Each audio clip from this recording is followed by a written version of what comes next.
ભરૂચ ડેડિયાપાડાના ધારાસભ્ય ચેતર વસાવા અને આમ આદમી પાર્ટીના ભરૂચ જિલ્લાના આગેવાનો સામે નોંધાયેલા ગુનાઓને લઈને આપ દ્વારા તટસ્થ તપાસની માંગ કરવામાં આવી છે।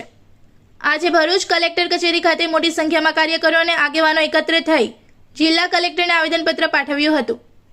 આવેદનપત્રમાં જણાવાયું છે કે તારીખ 27 એપ્રિલ 2026ના રોજ ઝઘડિયા પોલીસ સ્ટેશન વિસ્તારમાં બનેલી ઘટનાના સંદર્ભમાં ચેતર વસાવા, આપ ભરૂચ જિલ્લા પ્રમુખ પિયુષભાઈ પટેલ, જિલ્લા પંચાયત સભ્ય અને ઝઘડિયા વિધાનસભા પ્રભારી રજની વસાવા તેમજ ઝઘડિયા તાલુકાના પૂર્વ પ્રમુખ સર્જન વસાવા સહિત અન્ય આગેવાનો સામે 3 અલગ અલગ ગુનાઓ નોંધાયા છે।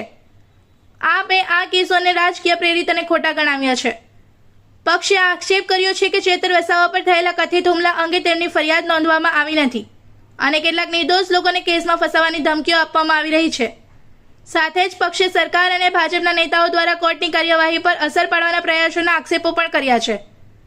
આપ આગેવાનોનું કહેવું છે કે સરકાર વિરુદ્ધ અવાજ ઉઠાવતા લોકો, મજૂરો, ખેડૂતો અને કામદારોના હક માટે લડતા લોકોને દબાવવા માટે કેસોનો ઉપયોગ કરવામાં આવી રહ્યો છે, જે લોકશાહી માટે ચિંતાજનક છે। પક્ષે સમગ્ર મામલે સ્વતંત્ર અને નિષ્પક્ષ તપાસ કરાવી નિર્દોષ લોકોને ન્યાય આપવા તેમજ જવાબદારો સામે કાયદેસરની કાર્યવાહી કરવાની માંગ કરી છે। આજે અમે ભરૂચ કલેક્ટર ઓફિસ ખાતે આવેદનપત્ર આપવામાં આવ્યા છે। જે મેટ્રોપોલિટન કંપની ઝઘડિયા જીઆઈડીસી માં આવી છે ત્યાં અમારા ધારાસભ્ય શ્રી ચૈતરભાઈ વસાવા, ભરૂચ જિલ્લાના પ્રમુખ શ્રી પિયુષભાઈ પટેલ, રજનીભાઈ વસાવા, સર્જનભાઈ વસાવા સહિત 15 લોકો જેટલા પર આ ભરૂચ જિલ્લાની પોલીસે ખોટી એફઆઈઆર કરી છે। ત્યાં ગાડી ભારતીય જનતા પાર્ટીનો રોશન વસાવા નામનો વ્યક્તિ હતો, જે બોઇલર જે કંપનીમાં ફાટ્યું, જેમાં લોકો મૃત્યુ પામ્યા છે, ઘણા લોકો દાઝી ગયા હતા। તે લોકોને 7-7, 8-8 દિવસ થઈ જાય છે પણ તેમને કોઈ પણ જાતની ત્યાં હોસ્પિટલોમાં સુવિધાઓ નથી મળતી। એમના પરિવારો દ્વારા ચૈતરભાઈ શ્રીને રજૂઆત કરી આ 7-8 દિવસ દરમિયાન કોઈ પણ ભાજપના સાંસદ કે ધારાસભ્યએ આ પરિવારોની કે આ જીઆઈડીસીની જે કંપની છે એની મુલાકાત નથી લીધી। માનવતાની દ્રષ્ટિએ ચૈતરભાઈ ત્યાં ગાડી આવે છે કંપની જોડે વાતચીત કરવા માટે, પણ તેમ છતાં ભાજપ દ્વારા એક ષડયંત્ર ગોઠવવામાં આવ્યું, જેમાં રોશન વસાવા, ભરૂચની પોલીસ અને જે જીઆઈડીસી માં જે કંપની છે મેટ્રોપોલિટન એના મેનેજર શ્રીઓ દ્વારા 3 એફઆઈઆર કરવામાં આવી છે, જે તદ્દન ખોટી એફઆઈઆર છે। આના લીધે અમારા આગેવાન શ્રીઓ છેલ્લા 10-15 દિવસથી જેલમાં છે। એમને આવનારા દિવસોમાં જો ન્યાય નહીં મળે તો અમે ભરૂચ જિલ્લામાં આના કરતા પણ મોટો કાર્યક્રમ આપવા જઈ રહ્યા છે।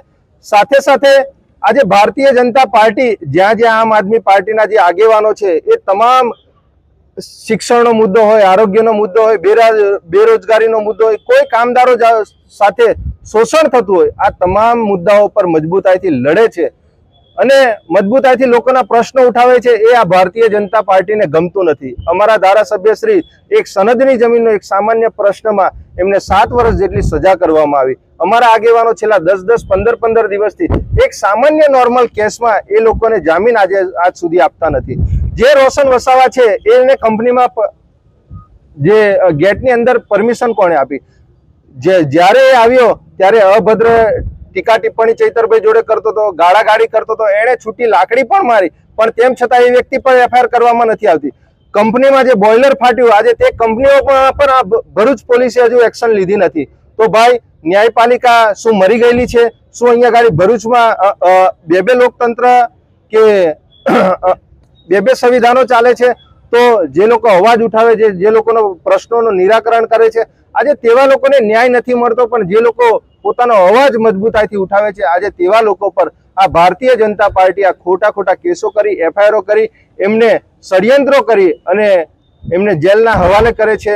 જો આવનારા દિવસોમાં અમારા તમામ આગેવાનોને જો ન્યાય નહીં મળે તો ભરૂચ જિલ્લામાં આના કરતા પણ મોટા કાર્યક્રમોમાં આપીશું અને આવનારા દિવસોમાં અલગ અલગ જિલ્લાઓમાં પણ અમે આ ભારતીય જનતા પાर्टी विरुद्धમાં अलग अलग कार्यक्रमों आपा जई रह्या छे। इस वीडियो को लाइक करें, हमारे चैनल को सब्सक्राइब कर बेल आइकन जरूर प्रेस करें हमारी न्यू वीडियो सबसे पहले देखने के लिए।